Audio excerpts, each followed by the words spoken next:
So we are looking at April 2024, question 2A.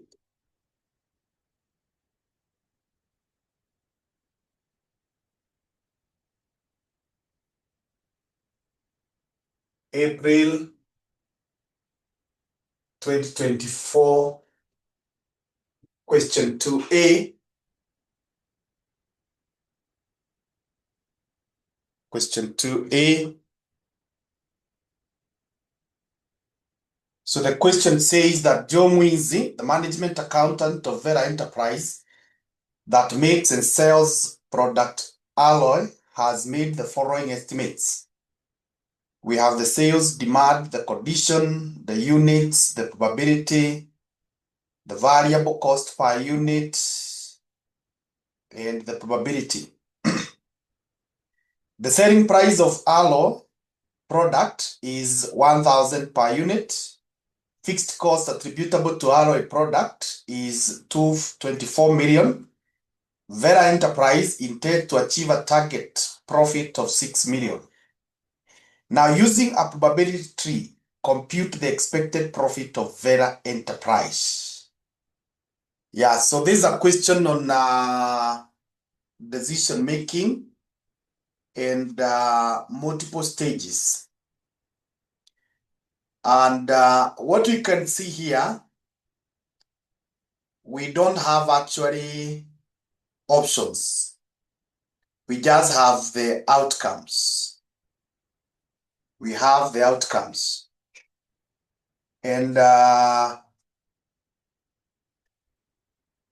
we are told the sales demand. If I come somewhere here, there are three possibilities for the sales demand.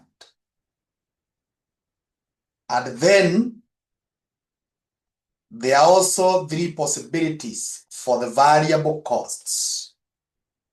Three possibilities for the variable costs. So in total, we have 9 possible outcomes.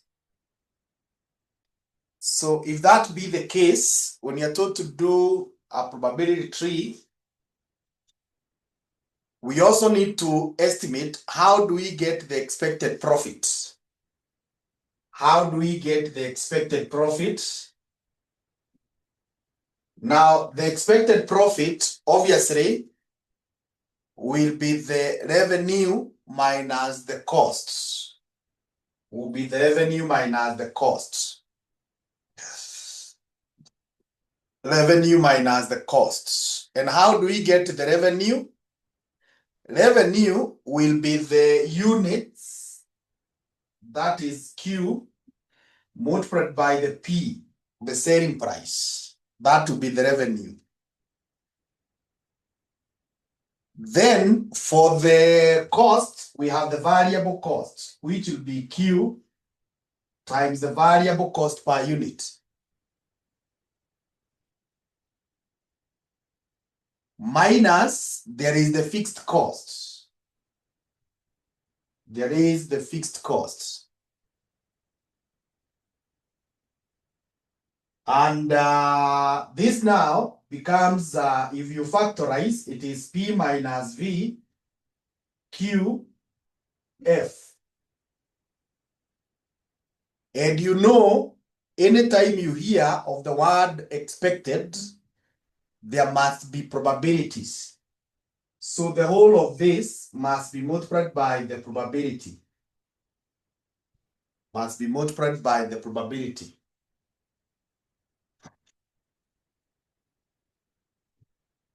So with that, I am going to have several columns.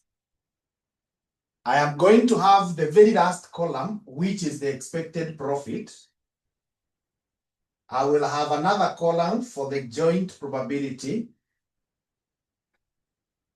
I will have another column for the fixed costs. I will have another column for the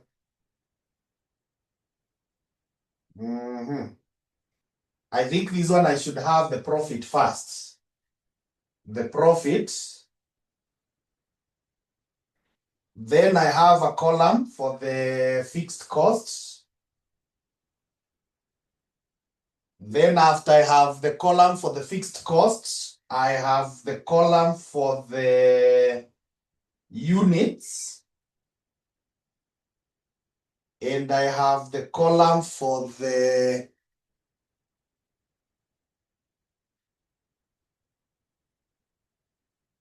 contribution margin. That is the contribution margin, P minus V. P minus V.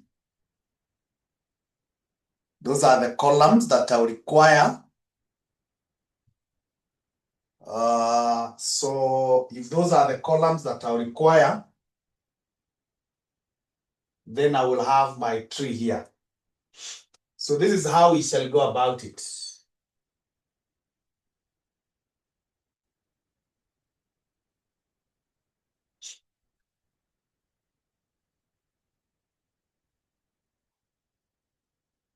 So I have said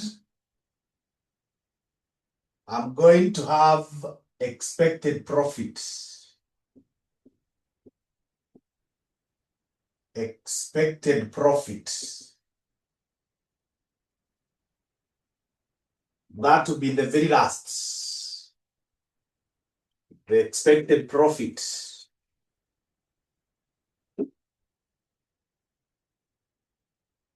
Then I will have joint probability.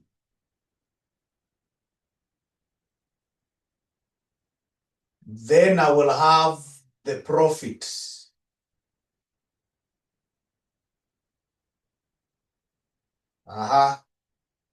Then I will have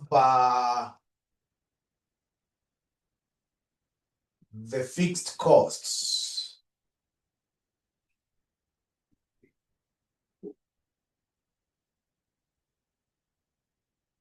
Then I will have the units.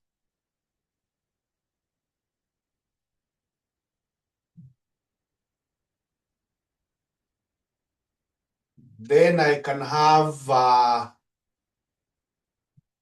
contribution margin. Contribution margin.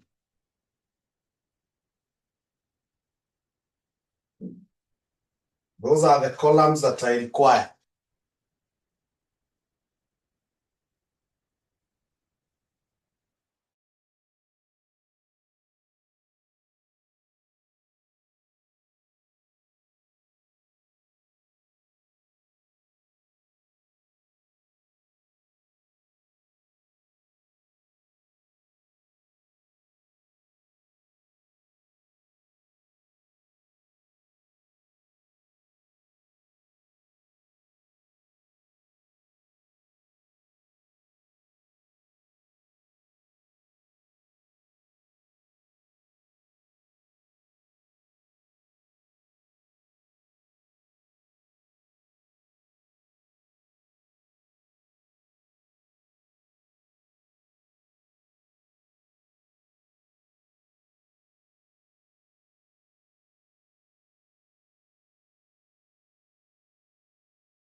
So now, this is given as P minus V. We call it contribution margin.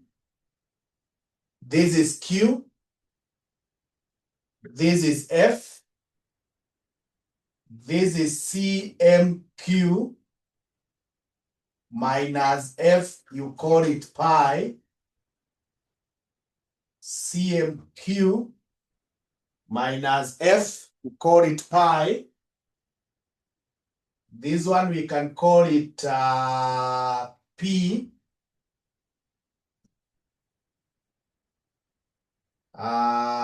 And then this now will be pi times P.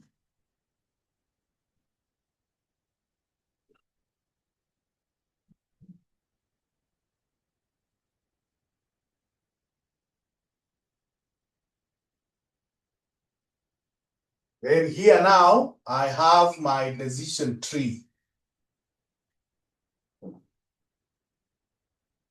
So, tumesema we need 9. So 1, 2, 3, 4, 5, 6, 7, 8, 9.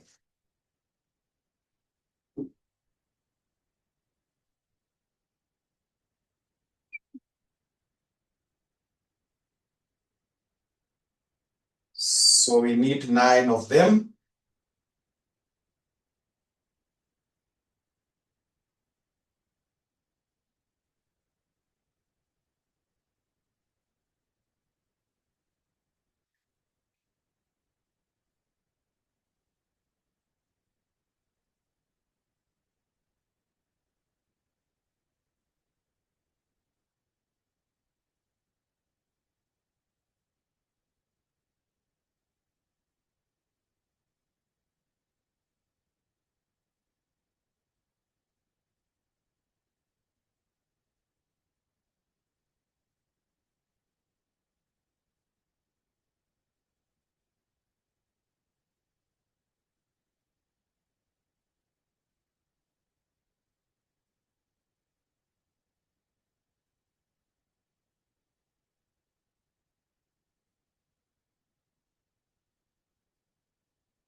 So that is how the tree will look like. Uh,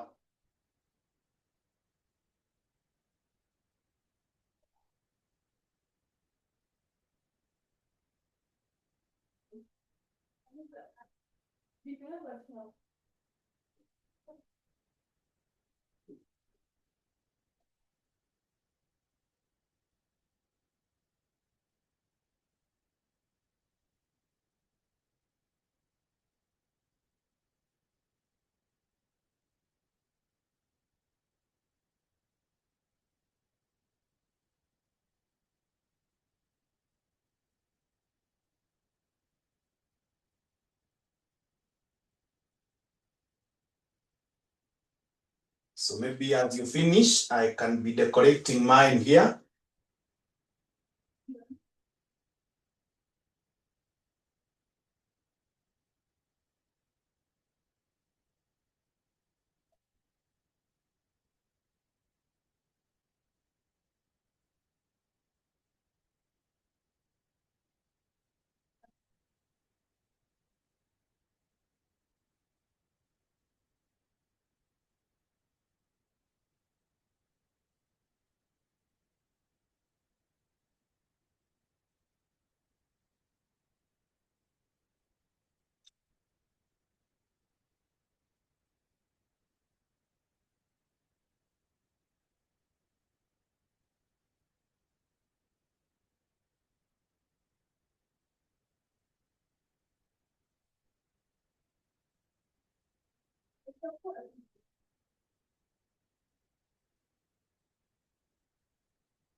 Good. So when you are finished drawing, sema finished or done.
Mwirigi, once you finish drawing, let's know.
Mwirigi, have you finished? Oh, good, good.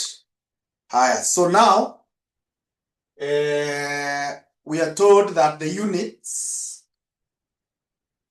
can be worst. So here we have worst.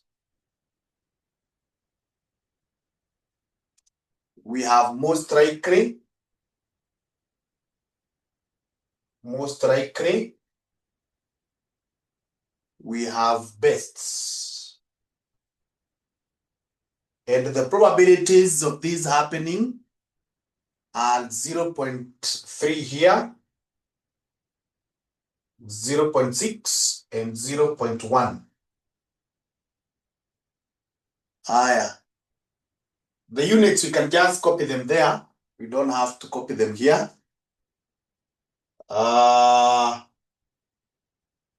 So the variable costs, again, we have worst. We have most likely. We have best. Worst. Most likely. We have best. Worst. Most likely. And best. The probabilities are 0.3, 5, and 1.5.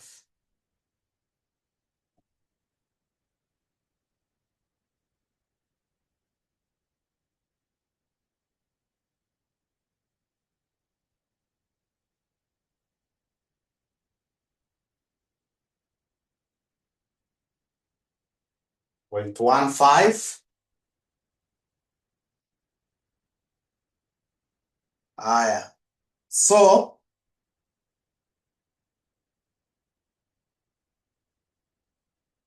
uh,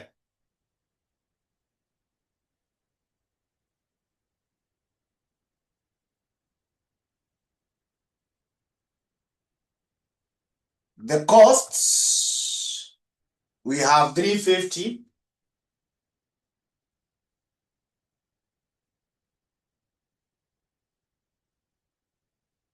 I don't know whether we have space. This is 350. This is 400. And this is 550. So 350, 400, and 550. 350, 400, 550.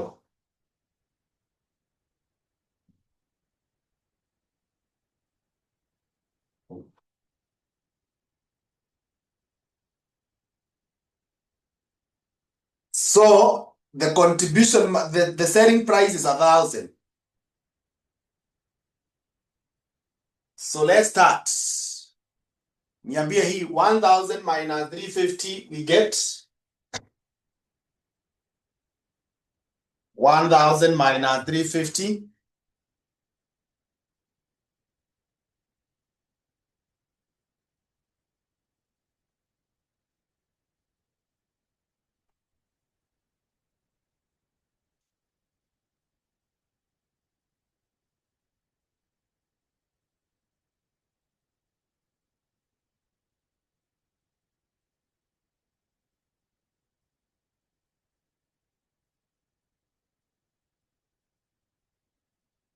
650. 1,000 minus 400.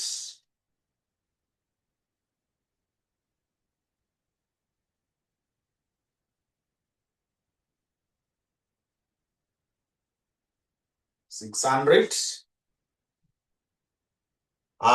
1,000 minus 550.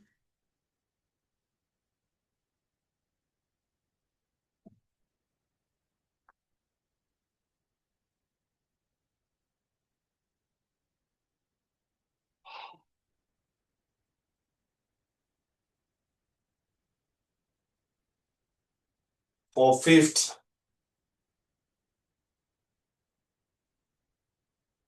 Okay. So now this one will just repeat. 650, 600, 450. 650, 600, 450. The units, we can have them in thousands. We can have them in thousands. So when it is worst here, worst is 45.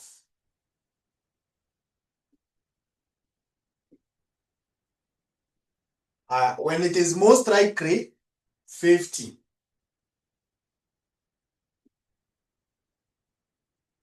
And when it is best, 55.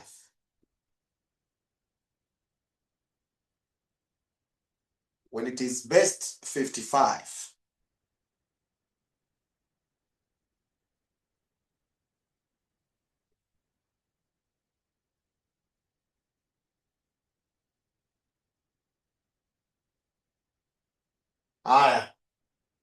Fixed costs is 24 million. So again, if we put these in thousands, then we'll talk of 24,000. 24,000 everywhere.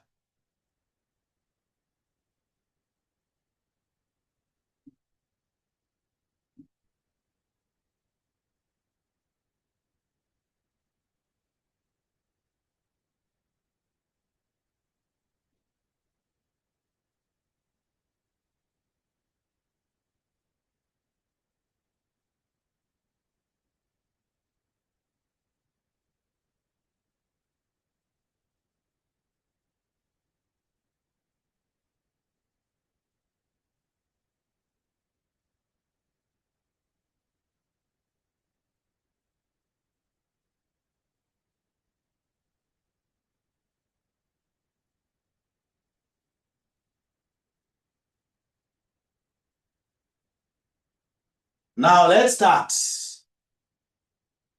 650 times 45 minus 24,000.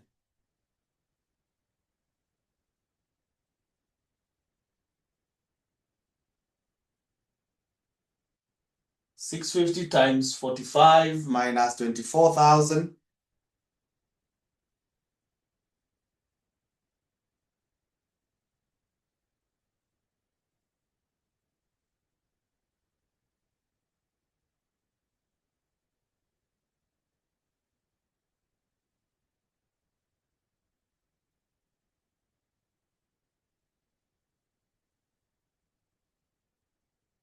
$52.50.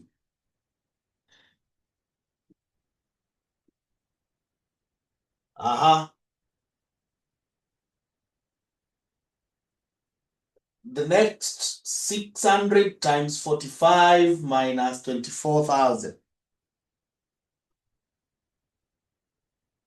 Or 3,000. Okay. The next one.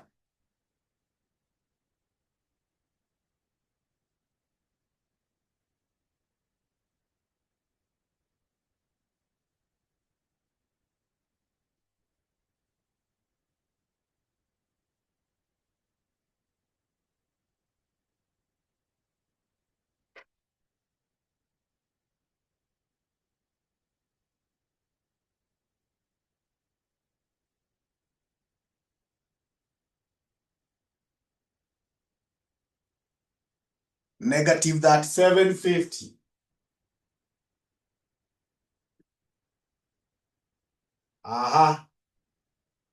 So tuende kwa hiyo ingine 650 times 50 minus 24,000.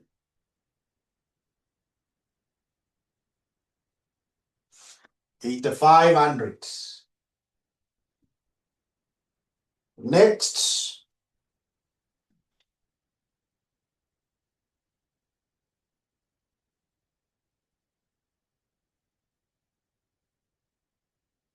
$6,000.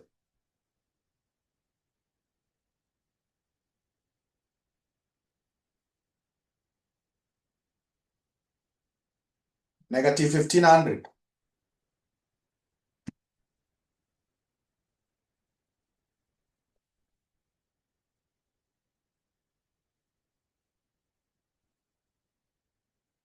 Next.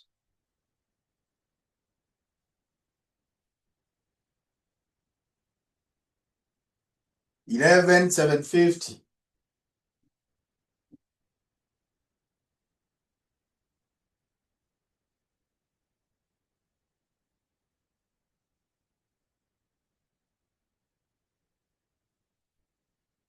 Next, 9,000. The last one.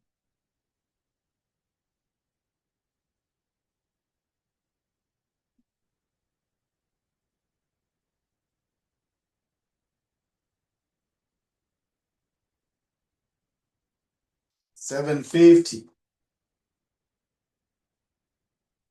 Let's go for joint probabilities. Joint probabilities, you multiply, like this one now, you multiply 0.3 times 0.3. 0.3 times 0.3.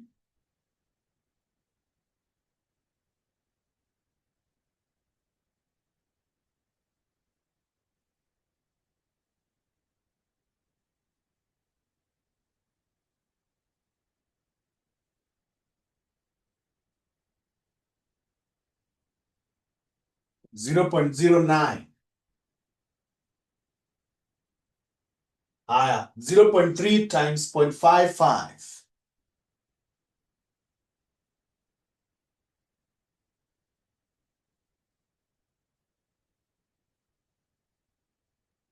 0.165.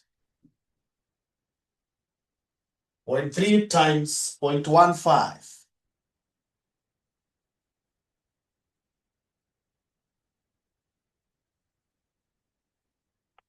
0.045.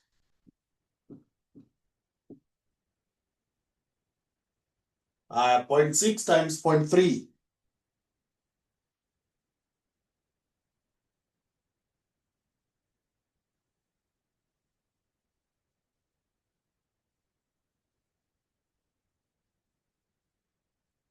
0.18.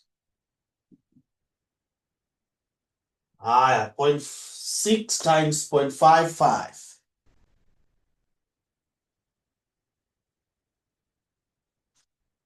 0.33.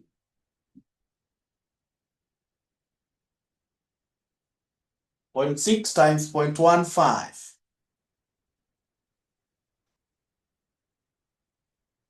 0.09.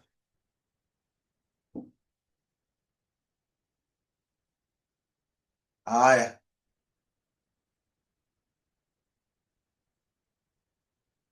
Next. 0.03. Next. 0.055.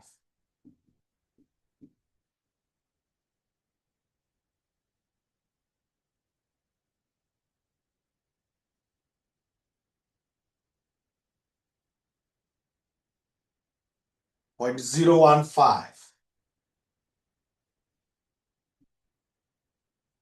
Let us multiply now the probabilities. You take this profit here, multiply by the probability.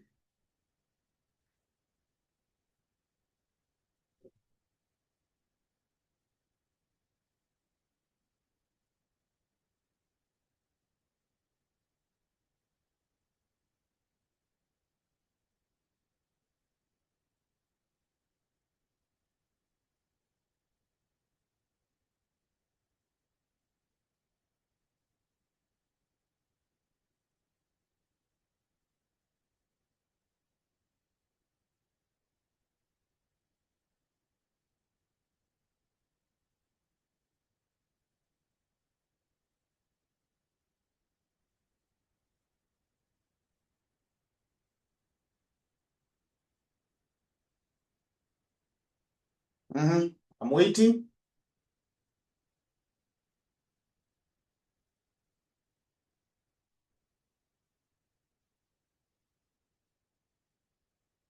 But 472.5.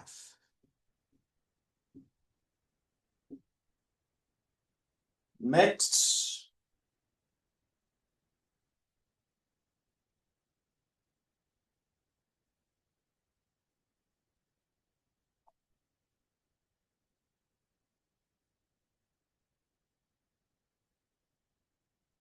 $495.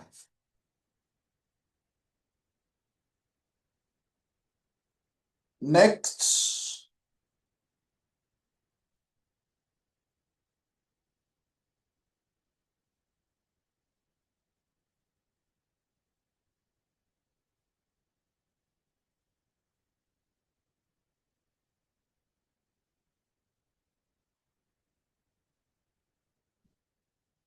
$168.75.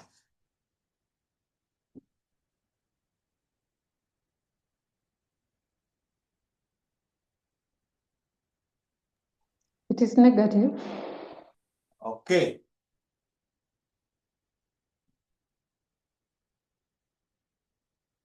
Next. 1530.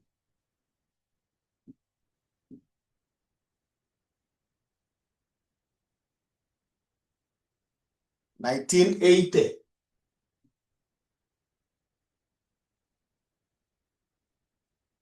Negative 135.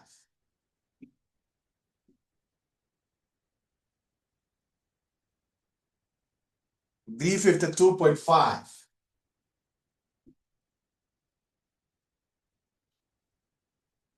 495.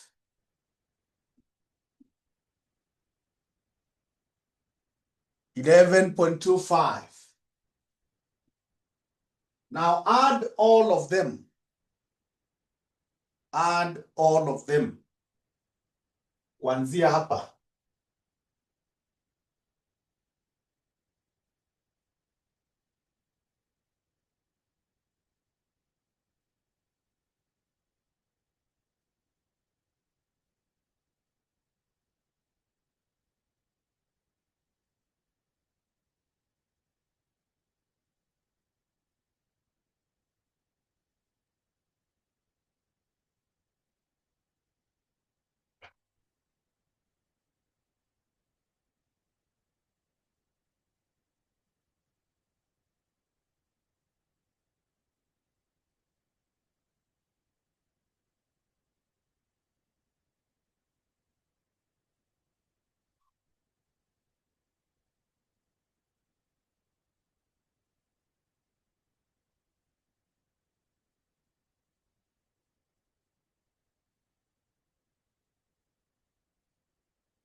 Add all of them.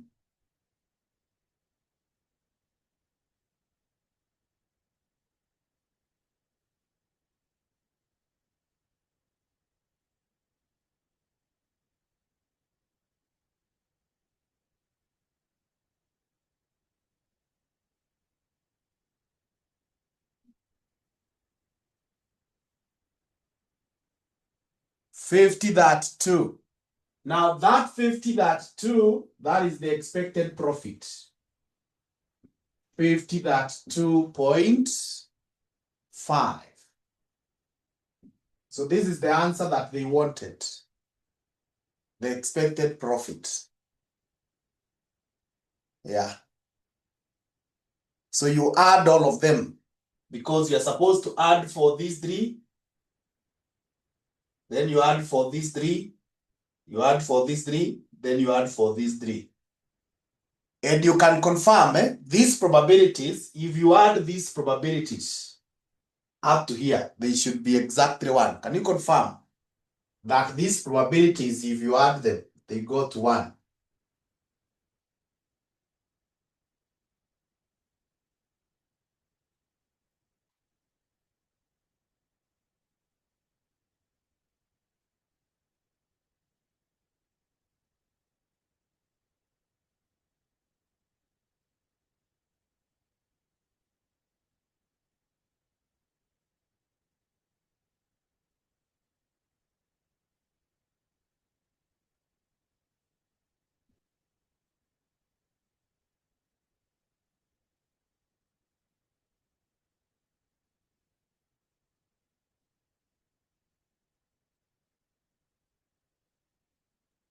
Confirm whether they are adding to 1.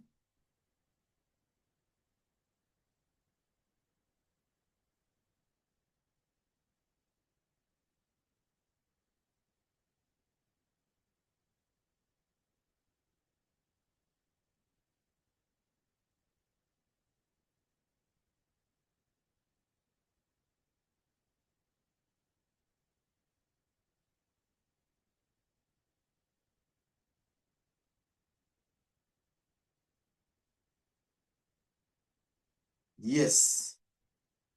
Okay. So that is the answer to Roman 1. Roman 2, compute the probability that Vera will fail to break even.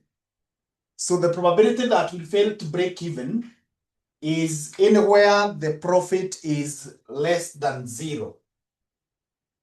So I think I'll just rub here so that I get somewhere to write. Where we are able to, or we fail to break even. So probability of fail to break even.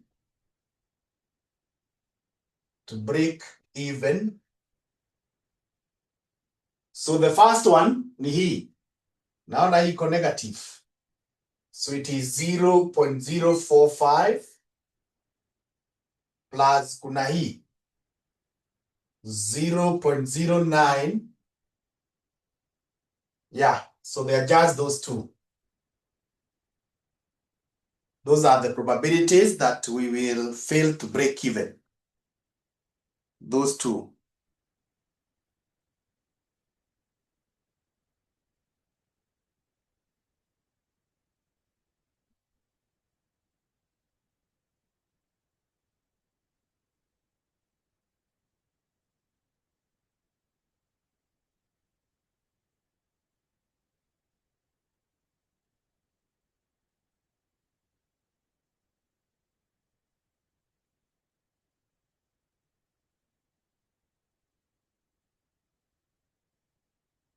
Add them, give me the answer.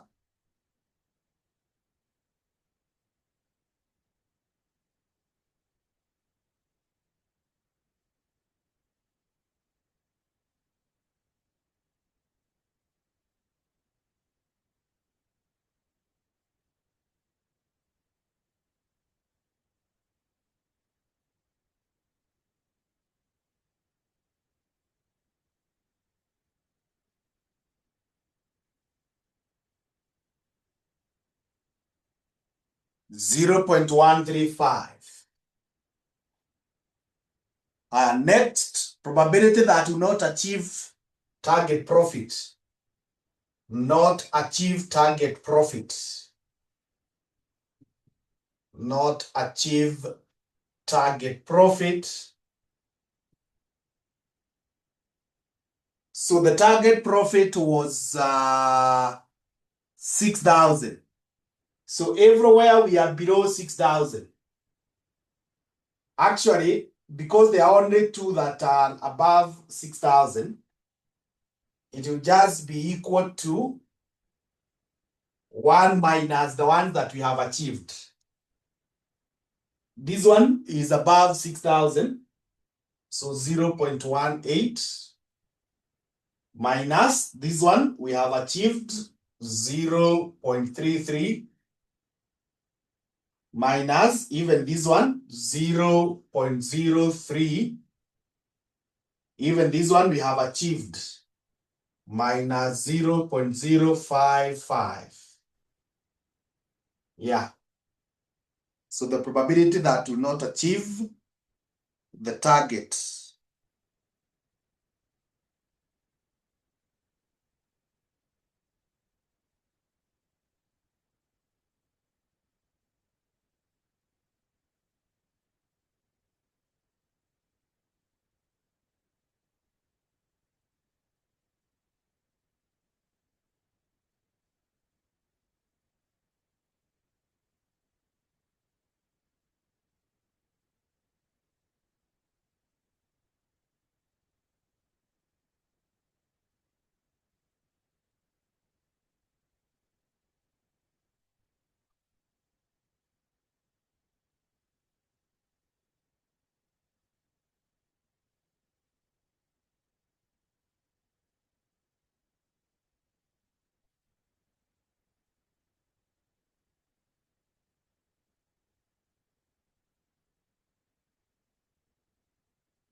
Zero point 405.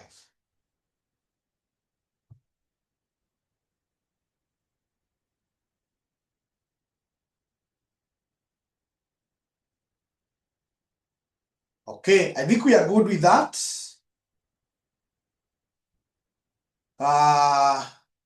And if we are okay, we can proceed to part B. If you are okay, say my yes, so that I proceed to part B.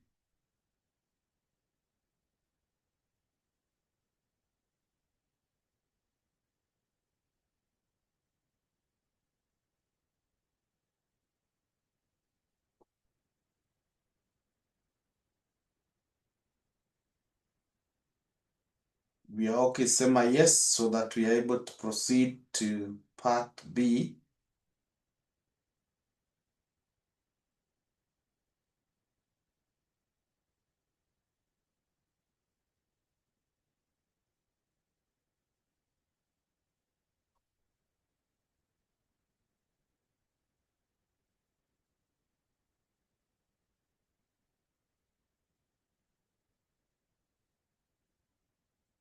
Yes, one person is yet to say whether they are okay or not.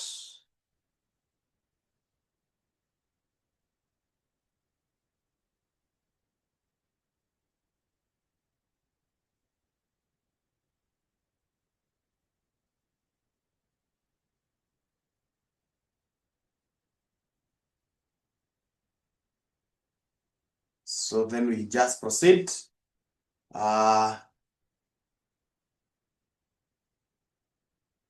To part B of that question.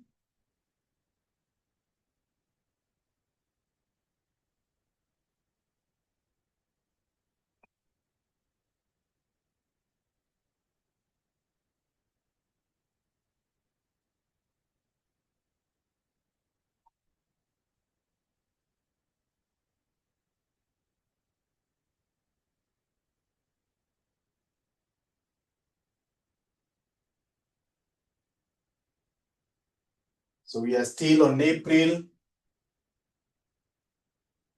2024. Question 2B now. Question 2B. And the question says, the management accountant of Lego Limited has noted that the management and control of inventories has become very uncertain. He has contracted you to devise an inventory system that allows for uncertainties to be applied to the current stock item branded Safi. The following are the details of stock item Safi. Daily demand in units, probability, lead time in days, and then the probabilities. Additional information is that the daily demand applies for the whole lead time. Inventory carrying cost is 12.5 of inventory value. The purchase cost and order costs are shillings 100 per unit and shillings 15,950 per unit or per order respectively. The current order point is 120,000 units. 1 year has 300 working days. So number one, get the economic order quantity. So economic order quantity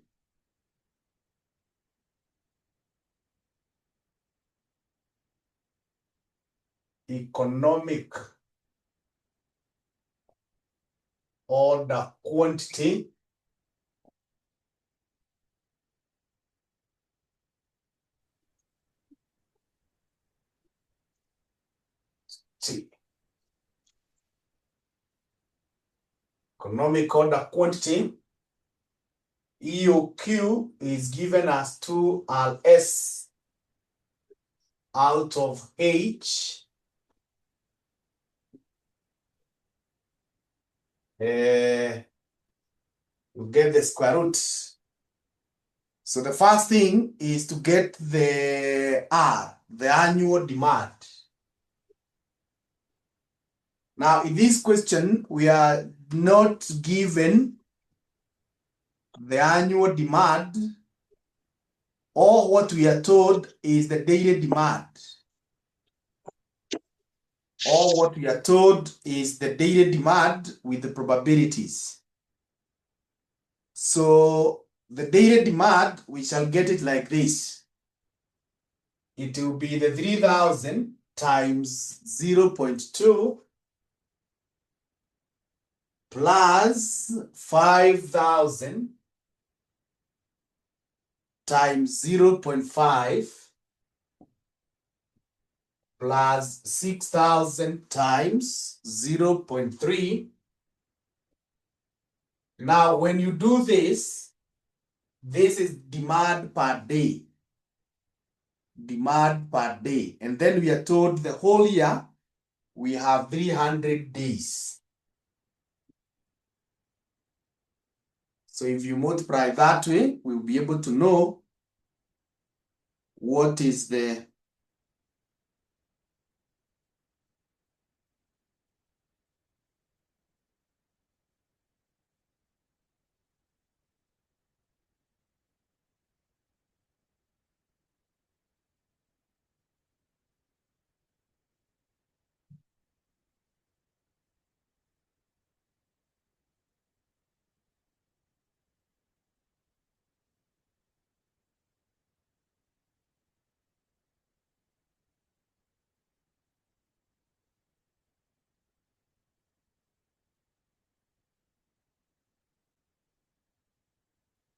give me the units.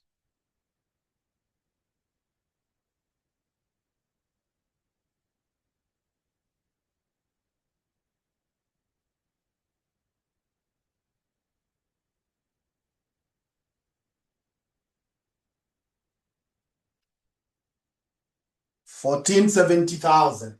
1,470,000 units. We also need to look for S. S is the fixed cost per order. This one we are told is shillings 15,000. 15,950. We also need to look for H. H is the holding cost. We are told it is 12%, 12.5% of the inventory. The inventory value is 100 shillings. Is 100 shillings.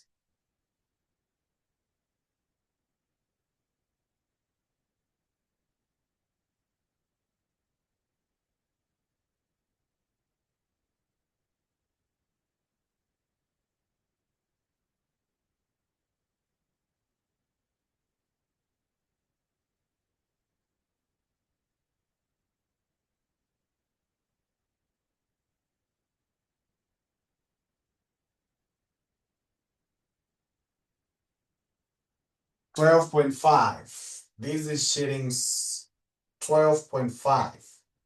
So our EOQ then should be 2 times 1,470,000 times 15,950.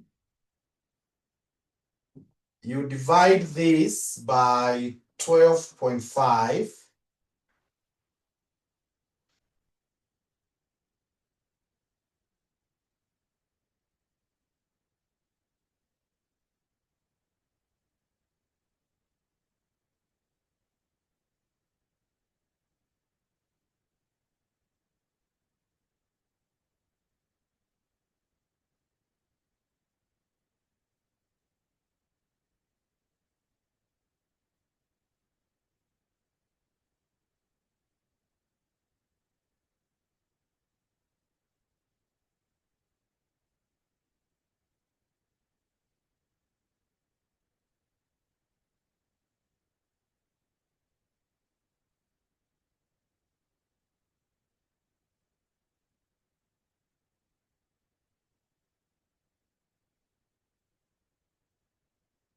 Sixty-one 249.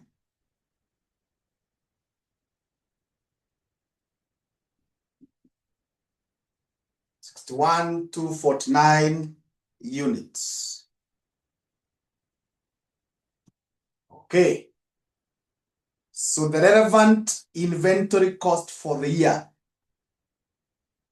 So how do we get inventory costs?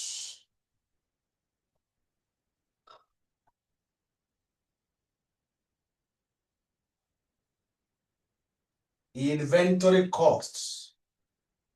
You can even divide them. We have the purchase costs. This is given as R times C. So it is going to be 1,470,000 times C. C is 100.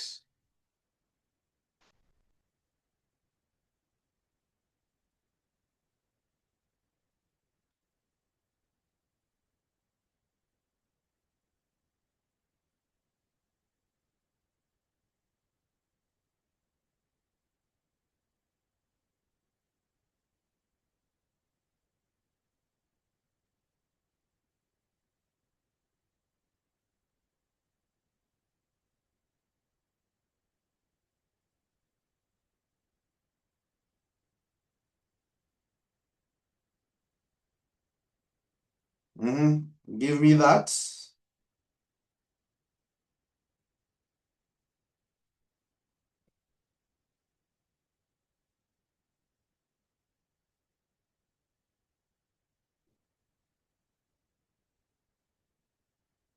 $147 million. So this is shillings 147 million. Then we have the ordering costs. The ordering cost is given as R out of Q times S. So this will be 1470,000. You divide by 61,249 times 15,950.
Mhm.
Right. 382,806. All right, then we have the holding costs. So holding costs is Q out of 2 times H. So this will be 61,249 out of 2 times 12.5.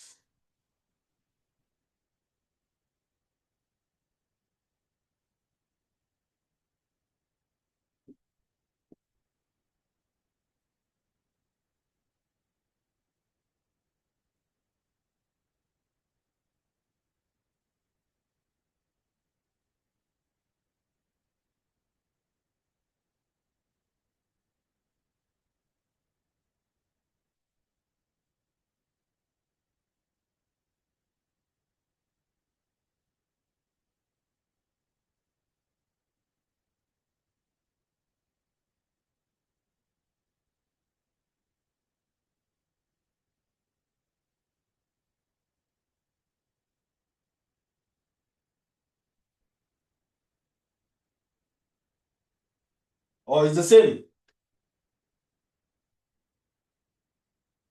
38, that 382,806. Okay. So now get the total cost. Add the 3 of them. Add the 3 of them.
Yeah, 147,765,612. Okay, get the current level of safety stock implicit in the current reorder point.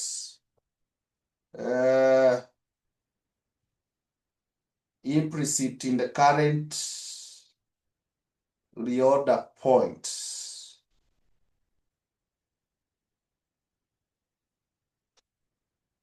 So the safety stock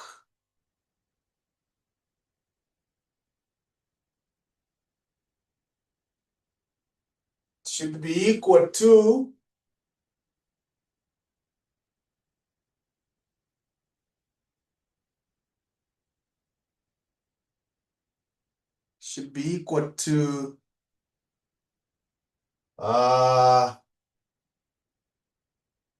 the current reorder point minus the expected demand during lead time. The expected demand during lead time.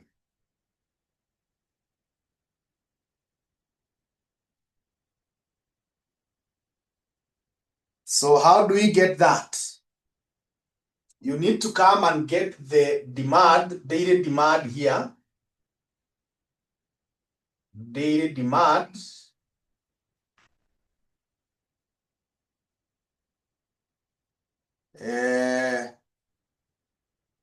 Then you have the probability. Let me put it this way.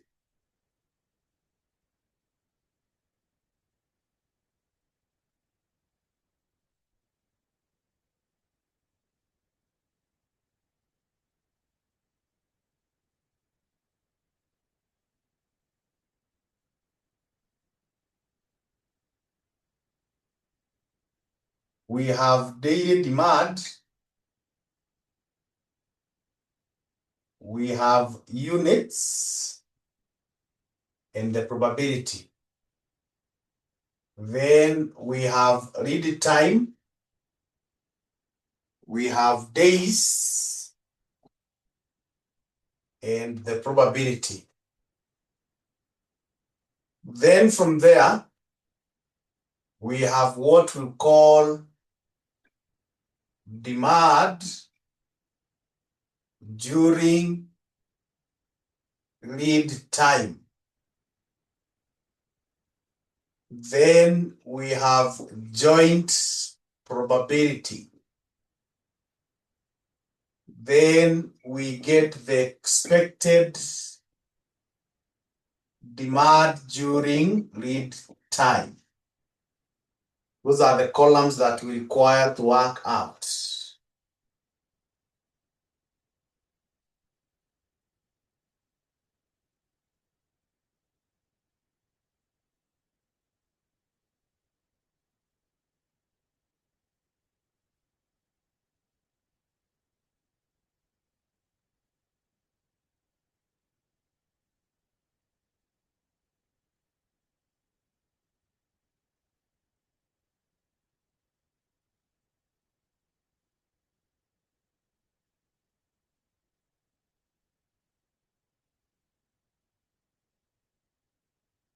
So you argue like this. If you have a demand of 3,000, that can happen in 20 days or 25 days. If you have a demand of 5,000, that can also happen in 20 or 25 days. And if you have a demand of 6,000, that can also happen in 20 or 25 days. Then we shall have the total here.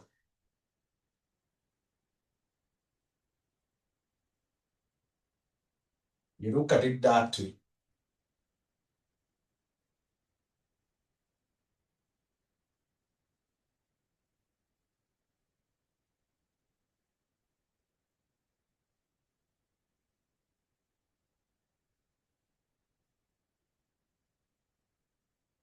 So the probability here is 0.2, 0.2.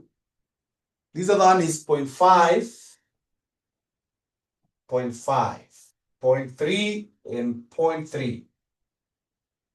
Then for 20 is 0.4, this is 0.6. 0.4, 0.6, 0.4, 0.6.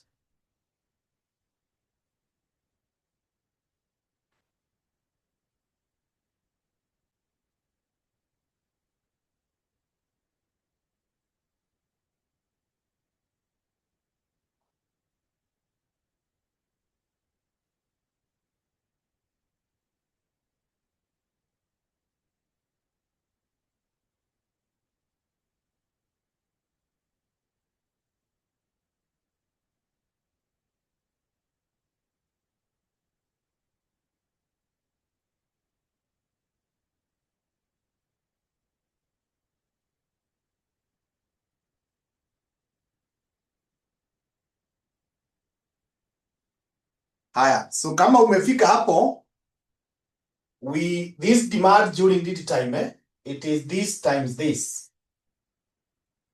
3,000 times 20. It is what? 3,000 times 20.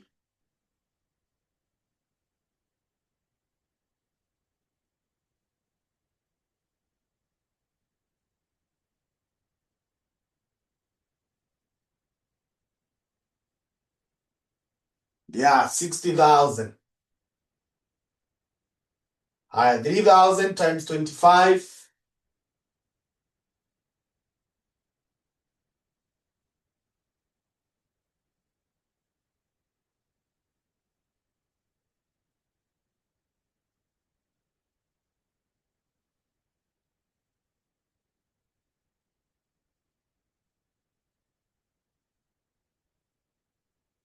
75,000. 5,000 times 20.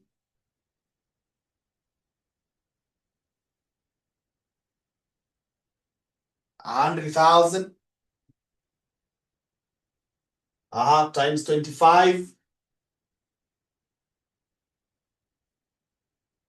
125,000. 6,000 times 20.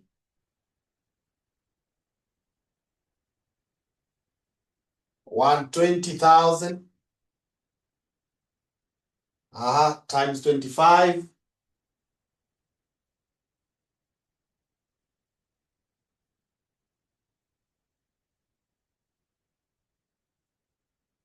150,000. So joint probabilities. Again, you just multiply this times this. You multiply the probabilities. 0.2 times 0.4 is 0.08. Then times 0.2 times 0.6. 0.12. 0.5 times 0.4.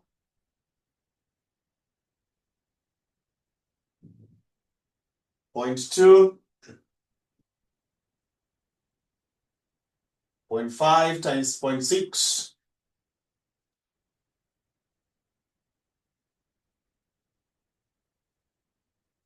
0.3.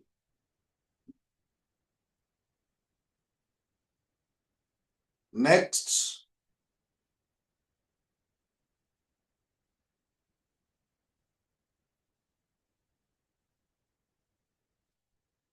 0.12. And 0.18. Higher. Now let's multiply 60,000 times this.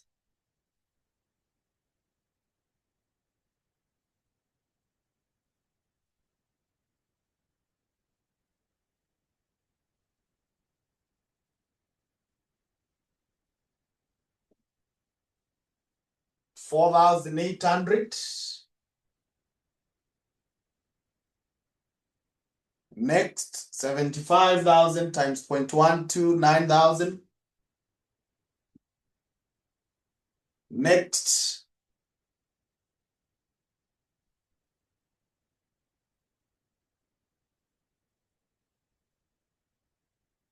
$20,000. Next,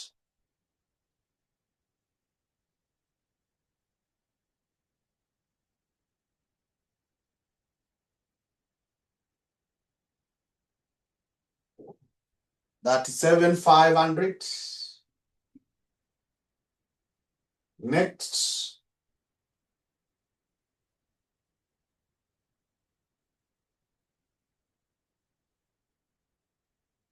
$14,400. The last one,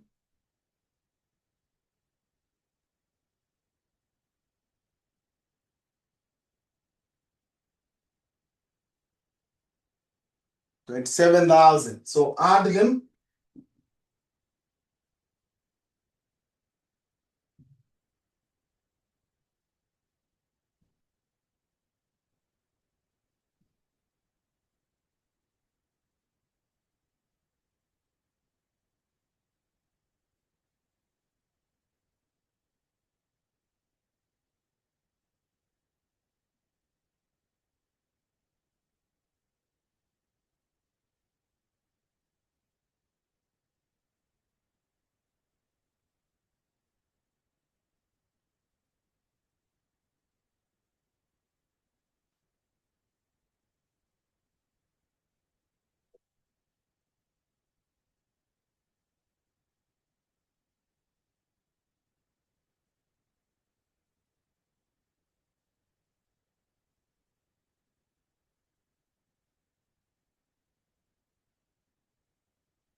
$112,700. 112,700.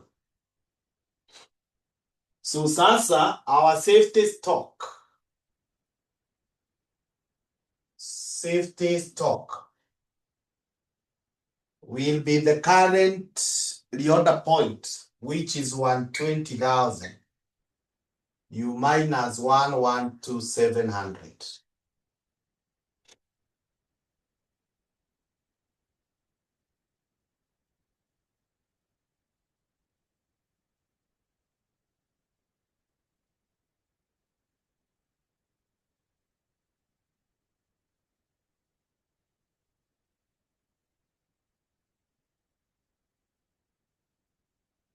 $7,300 units.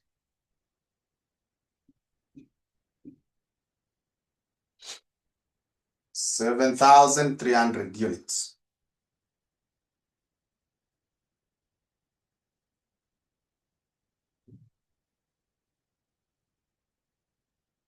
Okay. The probability of stock out.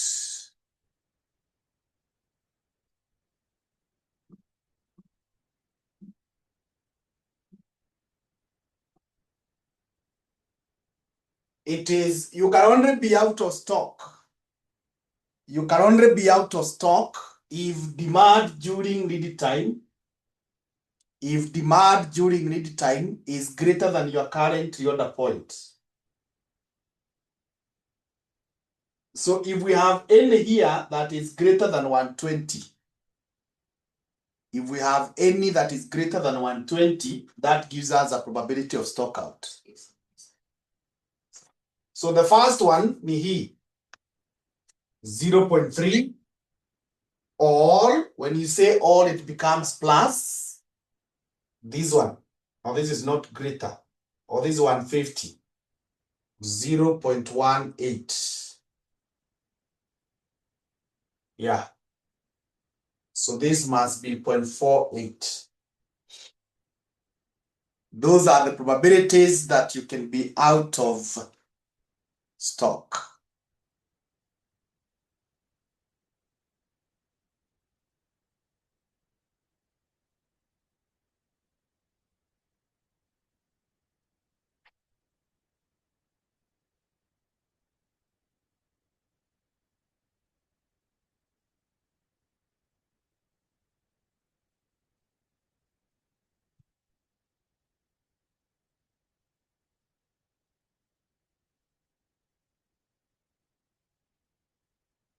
I've said, if you look at the notes that we gave, you can only be out of stock if demand during read time is greater than the current reorder point. That's the only time you can be out of stock. If demand during read time is greater than your current reorder point. So our current reorder point is 120. So you check in these DDLTs, which one is greater than 120? Kuna hii ya 150 na kuna hii ya 125. So you take these two probabilities, you add them.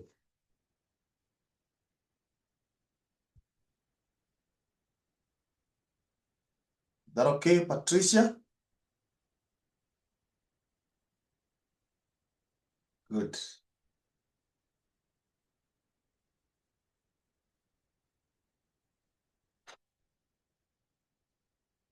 So I think that is the match we can do for now.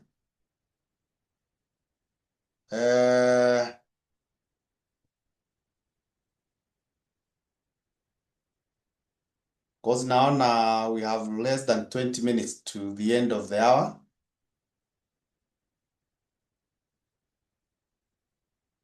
And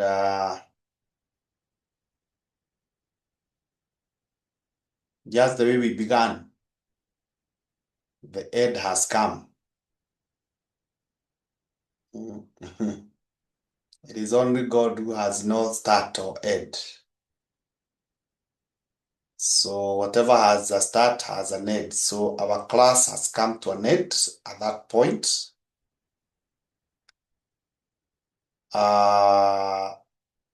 Because over the weekend, I will be out of town, so I'll not be able to make 4 classes. But I'm confident that what we have done is sufficient.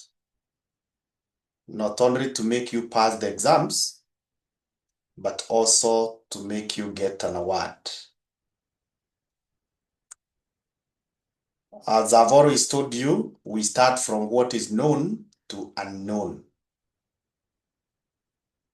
For the few days that are remaining, just attempt the questions that we have done together. Don't go for any question that we have not done together. Don't touch any question we have not done together. Hiyo sasa sahau. Just concentrate on the ones we have done together. Zile tulifanya kwa class na hizi tumefanya kwa blocks tangu tuanze. Hakikisha umezielewa kabisa, so that in case they bring a question in that, you'll be able to handle. And I'm sure you have seen in our blocks, kuna hii maswali ya decision making. Decision making, both the tree and the payoff table. It is repeating. Like this question 2A we have handled, it was the tree. Hii ingine naona question 3B, it is about the payoff table. And if you look at every paper we have handled, that question has repeated. Another question we have seen repeat is the question of transfer pricing. We have seen the question repeat almost in every paper. Almost in every paper. We have also seen the question on variances. The question on variances repeats almost on every paper. We have also seen the question on performance measures, that is return on investment, residual income, particularly these two, and a bit of EVA. We have seen them repeat. We have seen them repeat. We have also seen the question of the environment repeat in almost every paper. So I'm not in any way saying that they will be there in your paper. I'm only citing what we have seen. I'm only quoting history. So that if you don't find them in the question paper, you don't go saying that Kimani must go. I have nowhere to go. I'm only citing what you and me, we have seen together in the past papers. And because we learn from history, I always say that there is no loss. Ukisoma hizi and none of them comes, there's no loss. But there can be loss usiposoma na zikuje. So my advice is, you look at this together with the others. Together with the others. So usiangalie tu hizi, alafu uende upate hizi ndio haziko, zile zingine ziko. No. Look at these ones vizuri, look at the other ones, ndio ukue prepared for any eventuality. But going by what we have seen, the probability that hata nyinyi mtaletewa hii maswali iko very, very high. Now for this paper, especially swali ya variances, don't leave it unattempted. Hata kama ile variance wanauliza haujui inaandikwa namna gani, just write a formula ya variance. It is very important. Any swali ya theory, don't leave it unattempted. Yeah. Actually, don't leave any question unattempted. Don't leave any question unattempted. Try to put the figures, the labels, even kama ni kucopy the figures. Although sijawafunza ndio muende kucopy the figures, nimewafunza ndio mjibu swali the way it should be. But I'm simply saying, in the event that you have no idea what is to be done, don't leave any question unattempted. Make sure you divide your time well. Make sure you divide your time well. And I think I was almost to forget that. Make sure you also take time and look at the theory. Set like a whole day. Useme leo ni theory. Leo ni theory. Hakuna hesabu. Unachukua past paper kutoka last sitting. Question 1. Ile theory iko hapo. Unaangalia kwa notes zetu. Most of them are there. Kama uioni, you can Google. Unaenda kwa hiyo paper ingine ya December. Yeah. You look at all those, like 10 papers. One day, you dedicate ni theory. Theory. Hii inaweza okoa sana. Inaweza okoa sana. Not only in MA, even those who are doing AFM. And if you have not done AFM, next semester you come, I teach you AFM. Theory is very, very important. In AFM, AFR, AMA, they really boost. Time management, that one ni kitu tumeongea miaka mingi. For the time you have been doing the exams, hakikisha umemanage time well, and make sure you label your questions well. I still want to emphasize that just focus on what you have done together. Usiende kutaftiria hao wengine waliambiwa nini na mwalimu wao. Huyo hakuwa mwalimu wako. Mimi ndio nimekuwa mwalimu wako na ulijichagulia. So stick with me until the end. Ile tumesoma hiyo ndio yako. Yeah. Because you might go to look at something else ikuchanganye. And you know the nature of human being, you may focus so much. Hiyo kakitu kadogo tu kenye umeona ni kama hujui. Hakuna mtu anajuanga kila kitu. It's only God. Yeah. Hata mimi sijui kila kitu kwa EMA. It's only God. So don't try to touch na hiyo kakitu yenye hujui. Focus na ile unajua. So I think that is all that I can say. I'm very, very grateful that you chose Chacham to be your trainer. I know there were many others that you could have opted for, but you deliberately chose Chacham. So I want to say thank you very, very much, and to wish you great success in your exams. And I know all of you have not completed business data analytics. So when time comes for business data analytics, don't go where any else. just come to my class. I'll teach you so well. We have been reporting very good pass rates, and we have good numbers. Like this semester, I have more than 20 students, and I'm expecting them to perform very well. Last semester, I think I reported almost 92%. The other semester, but one, I had 100% pass rate. So for business data analytics, for AFM, if you have not completed AFM, just come back here. We shall do together. Above all, make sure when you come across people who are interested in our programs, refer them to us. So I don't have anything else other than to wish you the very best in your exams. In case between now and the time of the exams, if there is anything you need to consult, and simply a phone call or WhatsApp away. Thank you very much. God bless you. Have a great time. Thank you. Thank you, Bernadette.